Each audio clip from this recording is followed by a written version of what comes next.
first introduce myself. I'm Bearly G. Bubakyao, a student of Northwest Samar State University on San Jorge campus. This video tells about the culture and beliefs of different religions. So now, come along with me to overlook the entire video to know their answers on the questions we provided. So let's go! Let's go! Yak o panahon Okay man lahat mo. pwede ka po maaro ba maikuan mo ba ang imuwanan ng kultura o religion? Okay. Complete. Or ngaran. Naran. Sige. Ako Sandro Corpin, usa nga Roman Catholic, nga memberhan ka Catholic Charismatic Healing Ministry. Adi po ano pakian. Tungod isa ka po na membrahan Katolik, paano mo po masisari nga maupay ang Actually, mahadap mo ay maupay nga pamatasan, pinaagihan imo na napapamatian nga mga pulong ang Ginoo nga amo na pagpabago ng tao. Adi po ang sana.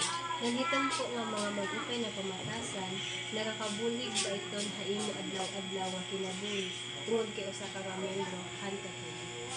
Actually, dako nga buligan maupay nga pamatasan para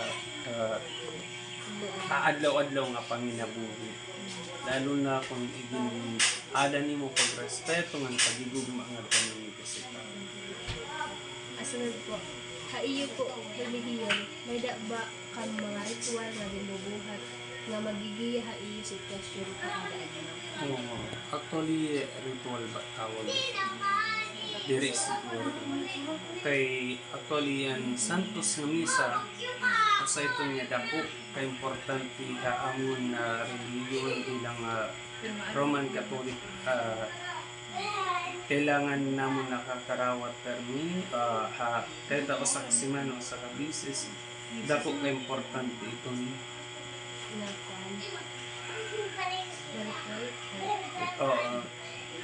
sayang pa kumbaga dako nga ibubulig itong haamon para mas mapadigkon pa ang amon ugnayan nato sa Dios ito na kasi tao.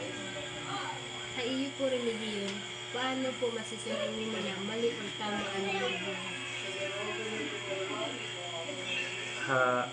Ang relihiyon di ko masaring nga mali ngayon na actually tama man ang pinapasunod ng among relihiyon kaya unang-una ang pagsimba or pagtuo nga atong makagarahong dako ka importante atong kinabuhi and saring pa maghatagin ka talahuran na ilahan aton makagarahong nga Diyos. Asunod po, haiyo po relihiyon, may da ba ka mga prinsipyo nga pag-agi kung papaanhon niyo pagtrato ang kasitawo, labi na doon ang tundere niyo kapareho ba na sa relihiyon? Amon relihiyon ano? May da po ba, kung haiyo po relihiyon, may da po ba ka mga prinsipyo nga kung pamaagi kung paano niyo pagtrato ang iba na kung dire niyo kapareho? Actually, ito ng respeto na ang pagrespeto kada reliyon. Yan, tindog nila kung ano, kung diin ka napukaw, kung diin ka, kung ano ni mo reliyon, amo na lang tindugang ng respeto na laan, iba nga sikta. Diri natin kailangan magpakaraot unang-una, aton na pagtuo sa Dios, kinikilala tayo nga Dios, kung kinikilala natin nga Dios, kailangan maram kita magrespeto, magigugig nga tanatong ikasitaw kaya ang tanan nga katawhan o sa nga ladawan or o sa nga ginhimo kalarawan ng Dios kung ano natong ginhimo nga tanatong ikasitaw amo lada naton na natong makagarawan ng Dios. Ang sunod ko ay mo pagtuo o paniniwala, gaano ba ka-importante ang pagpasaylo, paghahatag simpatyawan, justisya? Siyempre, dako ka importante ang pagpasaylo. Kung diri kita baro pagpasaylo, diri kita deserve lat mapasaylo atong makagarahong Diyos, no? Kailangan unang-una kung may nakakasayo pa aton, kailangan baro kita pagpaubos ng pagpasaylo, pag-intindi, no? Kay waray mawawara kung kita magpapaubos nga mag-iintindi ngadto naton mga ikasita. Ano pa sunod? May da ka ba na obserbahan na magkadordela ino pamatasan o mga kiwa haiyong ngan haibaliwat na relihiyon? Actually, pamatasan talagang tao may pagkakaiba diri. Kahit nga niya may nagburog to, di ba? Kahit nga na example na lang natin tudlo diri pa preyo. So may kanya-kanya kita ugali. Nakadepende na la aton kung paano natin gamitin ang aton pamatasan. Dilo. Nan may da kabaliwat po na obserbahan na magkaparo-pareho liwat ang pamatasan bisan magkaibabaan relihiyon. Oo, diri ito may wasan. May dakit pagkapura pareho mga pamatasan. Misan magkaiba kita nga relon. Kaya unang-una, ang gintanong maaton na natin makagaraw mga Diyos ang pagigugma. Hamul ito nila na akong pagigugma. Nga, may da ka ba ginagian nga sitwasyon nga kung diin bintistingan ang imong pamtuo? Actually, pagtuod mo na experience yan kuha akong kinabuhi yung pagsunod nga tan aton makagaraw nga Dios. Unang-una as ginagamit na naton makagaraw nga Dios ang pag-preach o pagpapahayag na pulong han Dios. For example, may usa diri lang sa nga barangay na akong kadtuan nga ginbulaw ako mismo ang tagbalay habang nag-word of God. May daklat gin katuan nga usa nga barangay nga di ko ini-expect habang ak nag-word of God ginsasakan na kan usa nga hawan iya asawa nga may dakota. Tapos na experience yan kulat tungod ang pagpasamok ng Dios, minsan pagkarauton, pagbutang-butangan yan. Na-experience kulat tutukan hinto sila. Kiulong ang pagsunod ang kaburutan ng Dios. Tapos naghayo ak liwat hakalbayog liwat nga area. Habang ako naghayo, may dalat bida sulod pa ni malay mismo portahan gintuprahan ginpamuyayo. Pero saring pa asa sumurunod sa Dios, kailangan natin mag-anupos ng magpaubos. Adi pansanyan, paano po ginsulbaran han iya relihiyon ang diri pagkagi oro aran siya kaiba pa ng relihiyon? Ito nga pakain na actually ang mas maupay ang pag-apartar. Di rin natin kailangan makipagdebate, di natin kailangan na ipagsigaw ng higitang tama, kundi kailangan na adang respeto ang kadatag sa nga pagtuo. Hain mo po pagkasabot, nagbago ba ang iyo mga mag-upay na pamatasan tungod habang po nga moderno nga kuan kalibutan? Nagkuhan mga teknolohiya. Actually, kung magbabase kita ang teknolohiya bago nga moderno yan ang kalibutan, no? Anaan mga teknolohiya, waray may dudulot yan ang kaupayan, di ba? Ang social media. Kahit ang cellphone yan na, di rin na nagagamit ang tama. Diba? Minsan na ang tao yan na ginihimuan pamaagi kung paano kumitan diri tama. Like pag-postan mga maglaw ay pag-postan mga biyar mag-upay ng mga video or sugad man gindi-display mo ning lawas sa naked. Tas sa pamatasan dir minsan na-adapt lot ang hinuman nga mga tawo nga nakakakitahan mga video nga diri mo upay. Ngayon, paano po niyo mabalanse ang iyong mga pagtuo kaya na nga bago nga tidaraog pa ang mga henerasyon?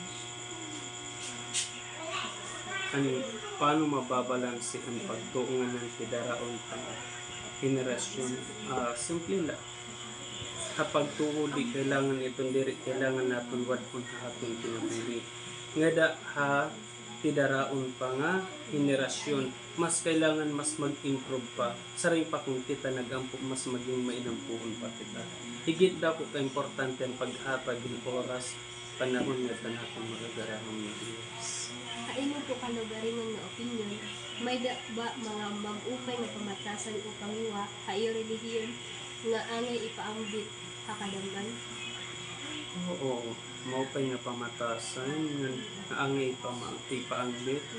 Unang-una ay na ma-adapt mo siyempre reliyon siyempre ang pintudo ang mga tama nga bubuhaton, di ba? Ay kan pagrespeto, pagdigugmangan, pagpaid ug pagbulig adton mga nga waray adton mga kablasan. Ang kailangan maging open kita, maging minatagong kita.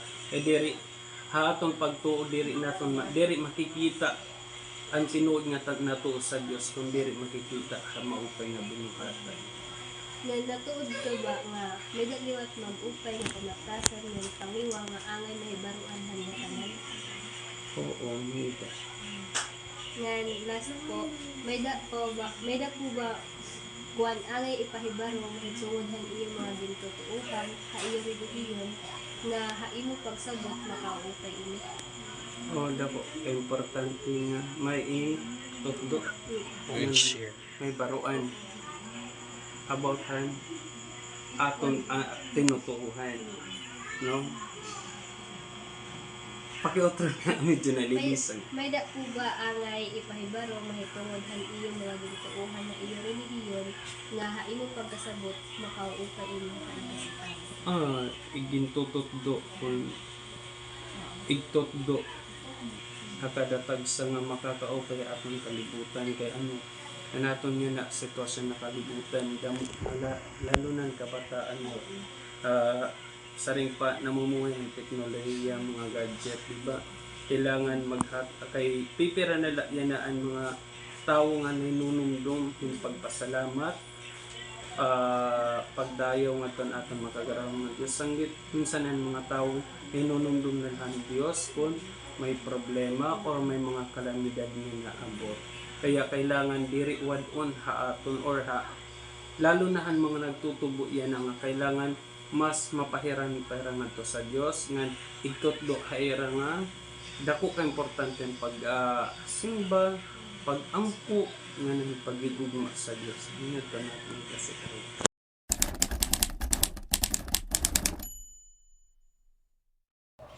maupay na gabiya. Okay man. Pwede mo ba i-share ang imong ngaran, ang imong relihiyon at iyong paniniwala? Okay. Ako kung natawag na Brother Junel. So natod ako nga iton news usalangan ito na akong relihiyon is tinatawag na UPC or United Pentecostal Church. Adi po ang sunod nga pakiana. Tungod usa ka po nga membro ha UPC, paano mo masisiring nga maupay ang pamatasan ng usa nga tawo? So para lang akong opinion, daw man kasi atong basihan kung masasaring nga maupay itong pamatasan itong sa katao kay although itong pagbulig masasaring na nato itong nga maupay na nga batasan.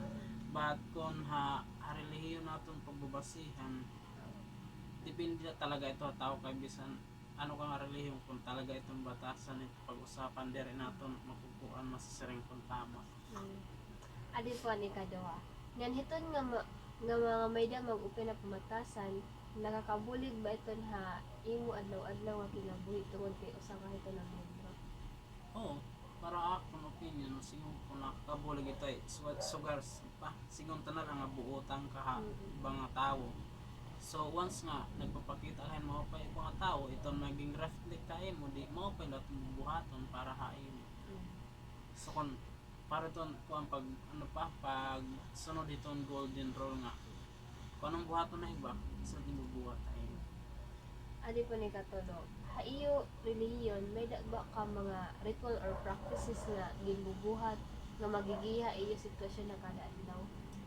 O haamon UPC may daamon sering pagin dapat himuon itong sinsaring nga devotion kada aga kay before sering pa itong Bible before anything else nga seek ye first the kingdom of God. So itong devotion dapat talaga kada aga itong kay itong pinaka-guide ito nimo panadlaw-adlaw para in case nga kung ano man ito nimo pagabuhaton may nagigiyahay mo tungod kay ginunamuan Ginoo before tong tanan.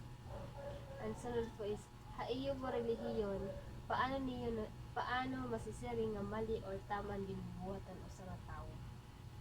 Pwede ka Kung relihiyon la magbase may daghan masasiring nga mali kay kung talaga Bible la kita magbase kung ano iton mga angay buhaton unang-unan da iton ano pa iton dire angay buhaton itong mga mali sigon ta Biblia kasi waray nababasa dito nga mag sigon ta na mag ano pa ay ba na lang nga yun to nga magsimba iton rebulto waray kasi ito Biblia nga simbahon ng rebulto ang sarili ng Biblia simbahon iton Diyos dire ang mga rebulto nga hinimul ito ni kasi tao.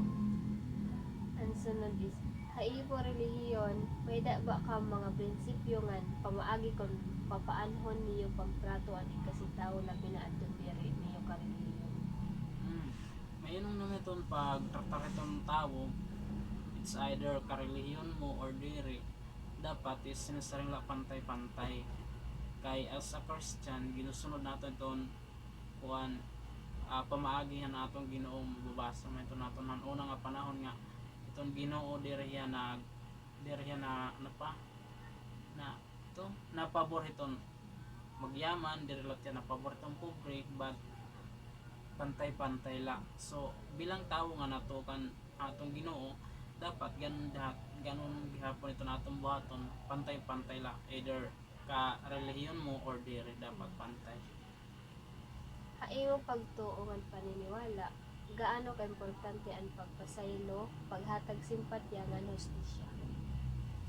Okay, pagsaringan nga ito, pag mahitungo ditong pagpasaylo, angay magpasaylo kay sarang pangan itong Diyos nga ni nagpapasaylo asay pabagit ang nga tao nga ito sa saring pa naman ito pagpail itong mga tao pagbulig or saring paustisya saring mabawal man kita ito magbutang ito naton bat ato bata sa atong kamot bat saring na nato ng Ginoo nga ang Ginoo na lot maaram ito maghatag ito ng justisya iton para iton nga tanan.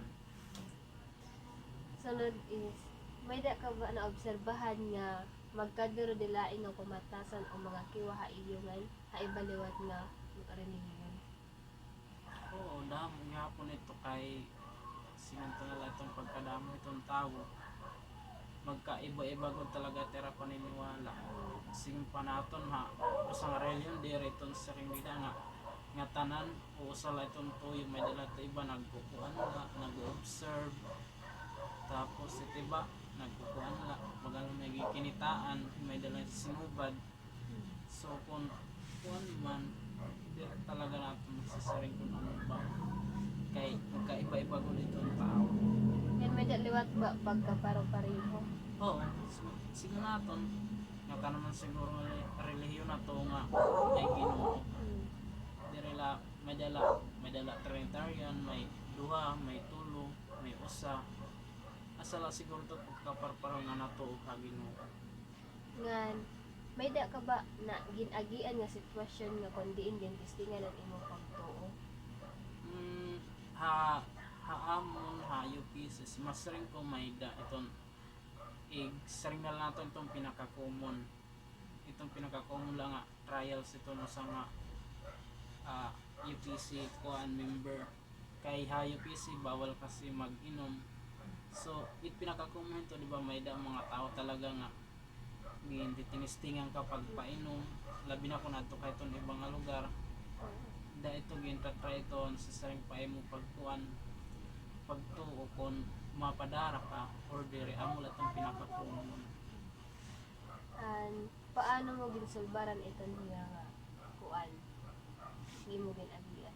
Dire man naton sa nga o dire maiwas dahil kasi labi na konsepto di ba ada ka itong imo kasang kain gin kuang ka gin pa pag pinainom ka dire man sinunta nga maiwas dahil kita tungod kay kuan ano pa bawal na iyo di an pakisama doon tumawara na adala ito sing explikaran lang mo pa nga haamon bawal talaga itong pag-inom nga pwede mo itong pakisama kala dire kala mainom kumbaga erestorya lat imo so walang sugad na ito mga pamaagi nga dire lot mas rin maiwas dayon kay paano man itong sasaring paano pa tawag ini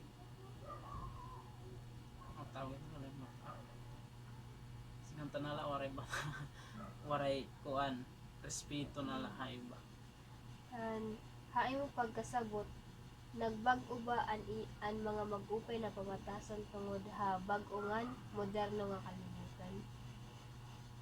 Masasaring ko, oo.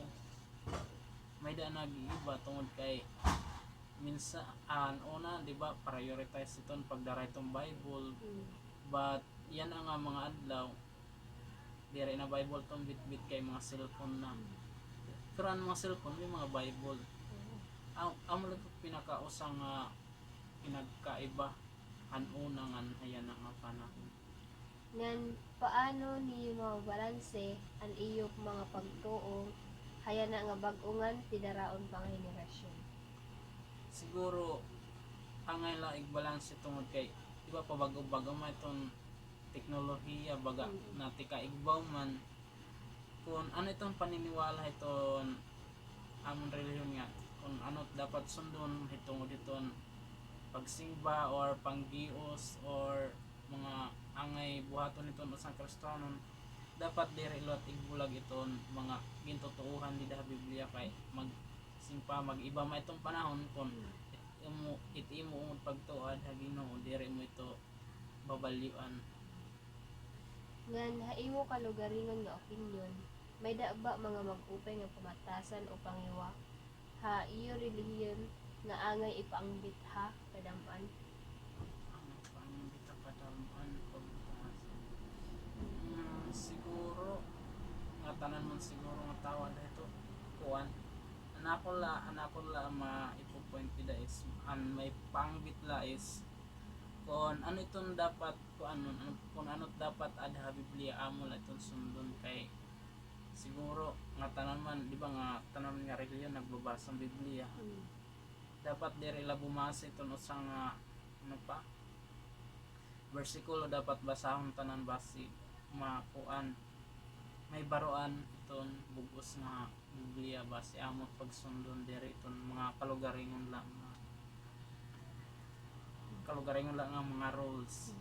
Nga natuod ka ba nga may da mag-upay nga pamatasan ngan pangiwa nga angay mahibaruanan nga tanan biskan magkaderdilain ang relihiyon? O may da sinsaring iton ang mga pamatasan iton pa unang-unang talaga iton pagpapasaylo nga respeto iton kada usa nga relihiyon sa matiano nga relihiyon basta iton ato na angay pairalon iton pagrespeto dire dire magsiniraay tungod kay pareho man ito Ginoo din sa simba. And last is, may da ka ba angay ipahibaro or i-share mahitungod han iyong mga gintutuuhan na iyo relihiyon nga haimo pagkasabot makakaupay hindi diri lahay kasi tawo kundi habugos na kalibutan? Ako la pareho la siguro na akong point is unang-una respect iton tagsa nga kuan relihiyon nga